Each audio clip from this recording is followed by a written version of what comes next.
구독, 좋아요, 그리고 공유까지도 눌러주시면 저에게 도움이 되겠습니다.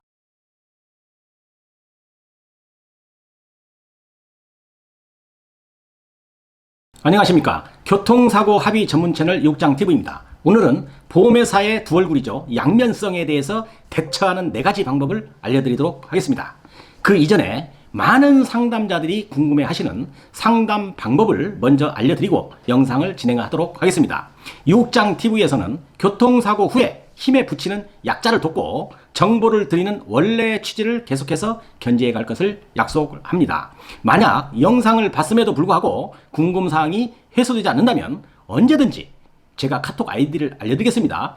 911LAW입니다. 문의하시면 교통사고에 대한 궁금증은 모두 해결해 드릴 수 있습니다.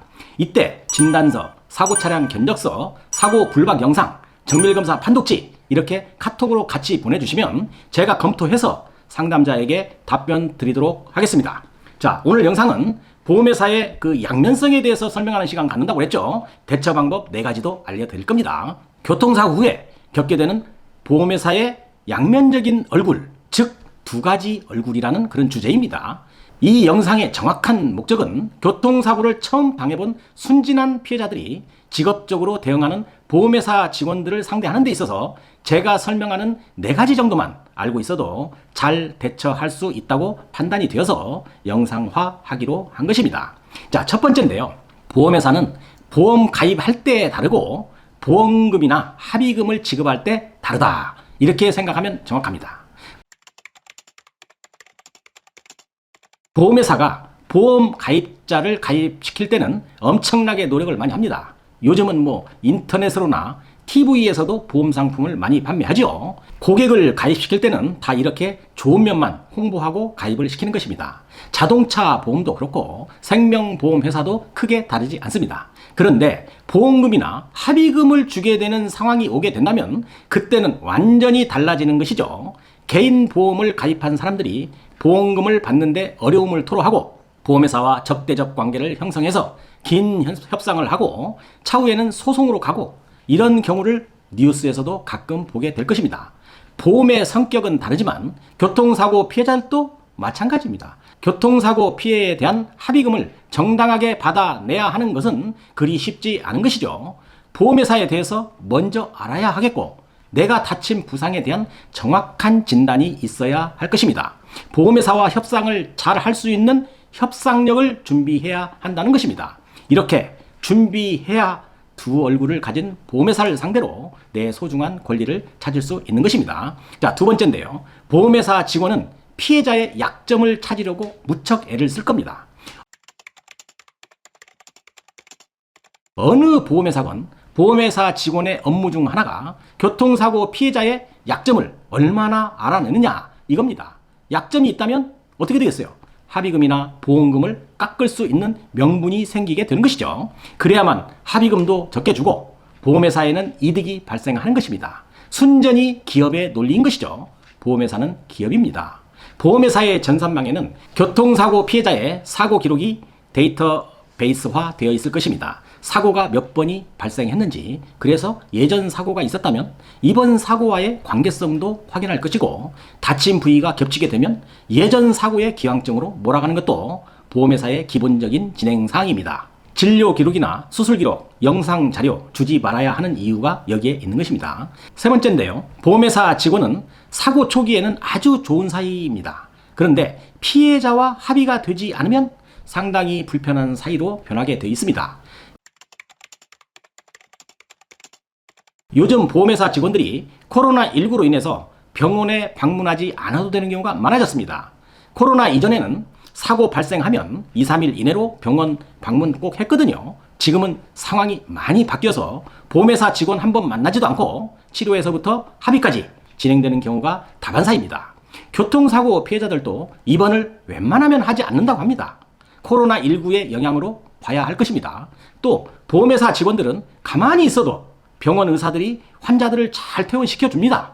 그래서 환자들이, 즉 교통사고 피해자들이 역으로 보험회사 직원에게 왜 전화도 한 번 없느냐, 합의를 하자는 등 코로나 이전과는 조금 다른 분위기라는 이야기를 좀 들었습니다. 그래서 요즘 상담하시는 분들 중에서도 보험사가 너무 신경을 써주지 않는다라고 불편을 이야기하는 피해자가 많습니다. 그런데 차분히 생각해 보면 이것이 보험회사의 무관심 전략인 것입니다. 그래서 피해자가 보험회사 직원에게 가볍게 보이거나 약점을 보이면 좋은 합의를 이끌어낼 수 없다는 것을 알아야 하는 것입니다. 보험회사 직원이 무관심 전략으로 나오면 교통사고 피해자들도 똑같이 하면 됩니다. 왜 피해자가 보험회사에서 연락이 오지 않는다고 불안한 생각을 할까요? 그러니까 보험회사에 지는 겁니다. 어차피 보험회사 직원은 피해자가 쉽게 합의해주면 좋은 친구 관계가 되는 것이고 쉽게 합의가 안 되는 피해자와는 불편한 친구 관계가 되는 것입니다. 보험사 입장에서 보면 피해자를 언제 또 볼 그런 사이가 아닌 것이기 때문이죠. 그래서 보험회사와의 합의는 야무지게 하라고 강조하는 겁니다. 아시겠죠? 네 번째입니다. 보험회사 직원에게 밉보이면 역으로 소송당한다. 이거 타이틀인데요. 요 근래 상담에서 보면 피해자가 소송을 당했다고 법원에서 소장이 왔다고 상담하는 피해자가 무척 많아졌습니다.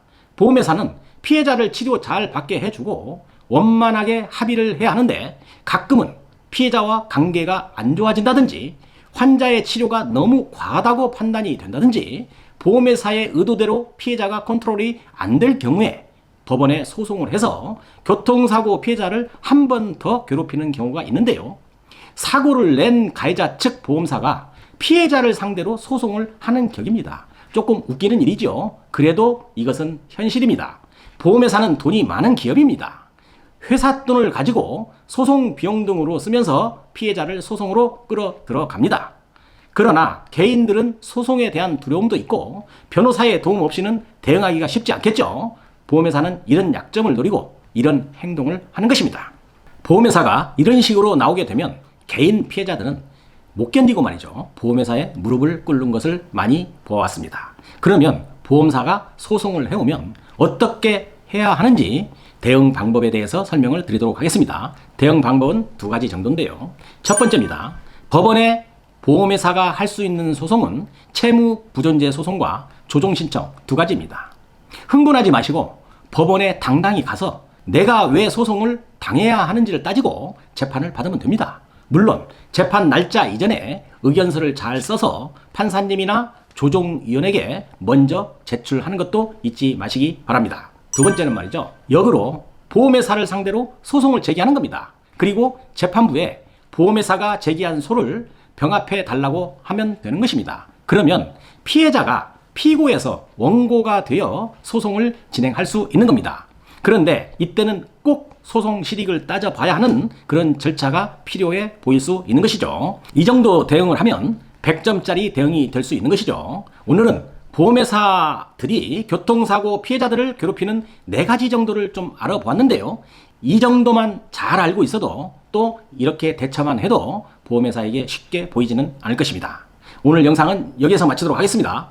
오늘 또 육장TV를 끝까지 시청해 주셔서 감사합니다. 다음 시간에도 더 좋은 컨텐츠로 여러분을 찾아뵙도록 하겠습니다. 감사합니다.